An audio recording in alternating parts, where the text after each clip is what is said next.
أما بعد فأعوذ بالله من الشيطان الرجيم بسم الله الرحمن الرحيم لا تقتلوا النفس التي حرم الله إلا بالحق وقال النبي صلى الله عليه وسلم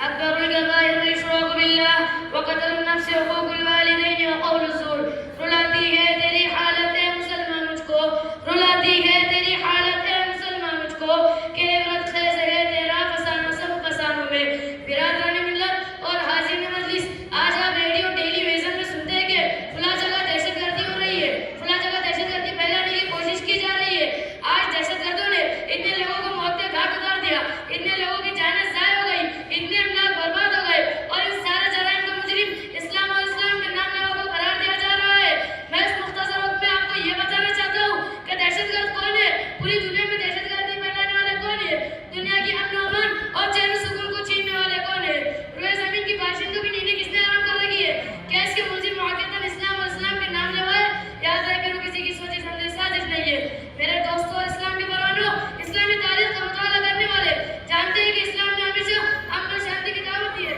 صلح و واسطے کی دعوت دی ہے اخوت و بھائی چارگی کی دعوت دی ہے میل ملاپ اور خیر سگالی کی دعوت دی ہے نصیحت و خیر خواہی کی دعوت دی ہے ظلم زیادتی سے روکا ہے فتنہ فساد سے روکا ہے اختل کی رفانے سے روکا ہے خامخواہ کی نزاعات سے روکا ہے اسلام کے عدل و انصاف اور امن و شانتی کا اندازہ لگانے کے لیے ضروری ہے کہ ہم قبل اسلام کی حالت سے اچھی طرح واقف ہو کہ اسلام سے پہلے دنیا کیسی کیسی حالت سے گزرے دوستوں 6 صدی عیسوی میں دنیا بڑی سترابی اور بے قراری کی حالت میں امن امان گزار رہی تھی اطراف کا فساد پھیلا ہوا تھا ایک دوسرے پر ظلم زیادتی کرنے کو اپنی بڑائی کی دلیل سمجھی جاتی تھی دوسرے کے حقوق کو دبانا ایک قابل قدر کارنامہ سمجھا جاتا تھا غریب و نادار معذور لوگوں کو معاف تک بھی نہیں کیا جاتا تھا شیر خوار بچے کو دیوار پر زور سے مارا جاتا جس سے بچے کا بیجا نکل کر باہر آ جاتا تھا کیسروں کی صلاح کی تاریخ اس سے معلوم نہیں روم و ایران کی ویرانی جس سے یاد نہیں بغداد نصر کی قتل عام سے کون واقف نہیں جنگ انقلاب کی بے دردی سے کون آشنا نہیں الغرض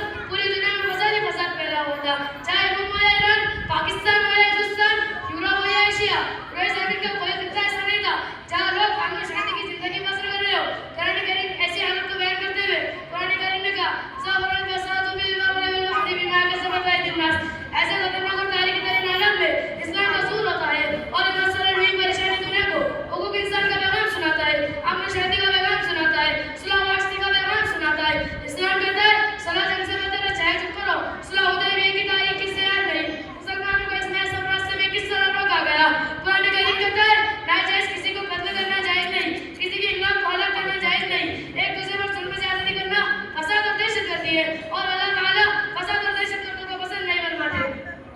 میرے دوستوں اور اسلام لیکن میں پوچھنا چاہتا ہوں کہ اسلام کو بدنام کرنے والوں اگر اسلام ایک دہشت گرد مذہب ہے تو نبی صلی اللہ علیہ وسلم کے زمانے میں دہشت گردی کیوں نہیں ابو بکر رضی اللہ عنہ کے زمانے میں دہشت گردی کیوں نہیں عمر فاروق رضی اللہ عنہ کے زمانے میں دہشت گردی کیوں نہیں عثمان غنی رضی اللہ عنہ کے زمانے میں دہشت گردی کیوں نہیں علی حیدر رضی اللہ عنہ کے زمانے میں دہشت گردی کیوں نہیں خلافت بنی امیہ کے زمانے میں دہشت گردی کیوں نہیں جبکہ ان کے پاس وقت کی طاقت و قوت تھی وہ دنیا کو دھاوا بارہ کر سکتے تھے لیکن آج جبکہ وہ کمزور ہو چکے ہیں ان کی حکومتیں ختم ہو چکی ہے وہ ایک محکوم اور مخلوق الگ زندگی بسر کر رہے ہیں تو ان پر دہشت گردی کا الزام کیوں لگایا جا رہا ہے کیا اس کے پیچھے کوئی سوچی سمجھی سازش اور طے شدہ پلاننگ تو نہیں پورے زمین کے مسلمانوں کی خون سے ہولی کھیلی گئی مسلمان عورتوں کی قبض و پامال کیا گیا ان کی آوریزی کی گئی ان کے دامن حیا کو تار تار کیا گیا اور کیا جا رہا ہے لیکن کیس اس کی بندش اور روک تھام کی آواز نہیں اٹھ رہی ہے لیکن آج میڈیا کے ذریعے اسلامی تعلیمات کو بس کرنے کی کوشش کی گئی